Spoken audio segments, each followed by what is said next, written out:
آقا حسین نے فرمایا کہ ہور تیرے جنت کی ضمانت میں حسین دیتا ہوں. تو پھر تھوڑی سی بات ایک اور ہے ناظرین کے لیے سے وہ اس بات پر غور کریں.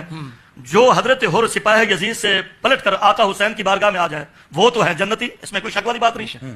جو حضرت ابو سفیان کفر سے پلٹ کر محمد کی بارگاہ میں آ جائے، اللہ اکبر، کیا کہنے ہیں. تو میں عرض کر رہا تھا کہ جب حضرت ہور کو یہ مقام ملا تو پھر حضرت ابو سفیان پر بھی کسی کو بک بک کرنے کی ہم اجازت نہیں دیں گے کہ وہ کفر سے پلٹ کر حضور کی بارگاہ میں آئے، بہت اچھے، آقا حسین کی بارگاہ میں آ جائے، وہ جنتی جو حضور کی بارگاہ میں آ جائے. بہت سبحان اللہ. Wake up to reality. رسول اللہ نے فرمایا صرف ایک صورت میں معاف کر سکتا ہوں کہ یہ مسلمان ہو جائے، پھر معاف کر سکتا ہوں. اب بڑا چیلنج عباس ابن عبد المطلب کے لیے تھا کہ ابو سفیان کو مائل کرنا کہ تیری نجات صرف مسلمان ہونے میں ہے، کلمہ پڑھنے میں ہے. جا کر ابو سفیان سے کہا، وہ برہم ہو گیا، اس نے کہا میں تو کلمہ نہیں پڑھتا، میں اسی پر تو جنگیں کی ہیں میں نے، اور اسی پر تو میں لڑا ہوں سارا کچھ. آج کس طرح سے وہ جاہلیت، وہ نخوت، وہ فرعونیت، وہ تکبر، غرور جھوٹا، وہ رکاوٹ بن رہا تھا اس کے سامنے. کہا کہ میں کس طرح سے ابھی جاؤں، محمد کہتا تھا، رسول اللہ بھی نہیں کہتا تھا، میں کس طرح سے جاؤں ان کے سامنے جن کے ساتھ ابھی تک لڑتا رہا ہوں، دشمنی کی ہے، میں ان کے سامنے مسلمان ہو جاؤں. باہر کیا انہوں نے کہا کہ میں نے بتا دیا آپ کو نجات کا ایک ہی راستہ ہے، مسلمان ہو جاؤ، دوسری صورت میں قتل ہو جاؤ گے.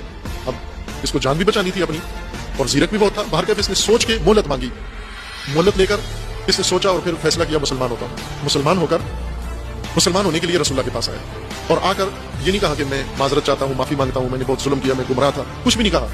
کہا کہ بتائیے کیا کہتے ہیں، میں کیا کروں. کہا کہ مسلمان ہوں اور کیا کریں. کہا ٹھیک ہے میں مسلمان ہوتا ہوں، بتائیے کیسے ہوتا ہوں.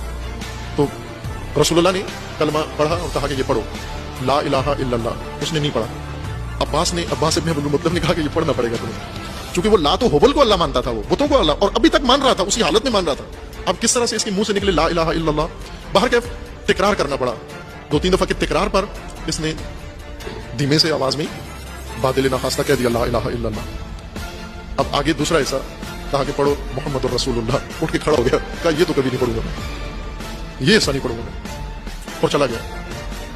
کہا وہ پہلا ایسا ٹھیک ہے لا الہ الا اللہ کافی ہے، میں اسی سے مسلمان ہو گیا. کہا نہیں ہو سکتے مسلمان جب تک محمد رسول اللہ نہیں کہو گے، اس وقت تک مسلمان نہیں ہو سکتے. اور اس نے نہیں پڑھا، اور رسول اللہ نے فرما دیا کہ یہ نہیں ہوا مسلمان، اور حکم ابھی باقی ہے اس کے لیے. پھر عباس گئے دوبارہ اور اس کو مائل کیا، مذاکرات کیے اور اسے خطرے بتائے. جب اسے صحیح، پہلے یہ سنجیدہ نہیں ہو رہا تھا، یہ سمجھ رہا تھا کہ شاید بات ٹال جائے گی، یہ چچا ہیں رسول اللہ کے، اور چچا کسی نہ کسی طریقے سے میرے لیے کوئی چھوٹ لے لیں گے. رسول اللہ نے فرمایا نہ، صرف کلمہ پڑھنے سے چھوٹ ملے گی، صرف ایک. اس کے بعد رسول اللہ نے ایک اور کہا کہ اگر یہ کلمہ پڑھ لے تو نہ صرف یہ بچ جائے گا بلکہ اس کا گھر پناہ گاہ بھی ہو جائے گا، جو اس کے گھر میں آئے گا وہ اس کو بھی پناہ مل جائے گی. پھر تالیف قلوب تھی، تھوڑا اور اس کو موقع دیا اور سہولت دی، اور اس طرح سے یہ محمد رسول اللہ 2 دن لگے اس کو پڑھنے میں.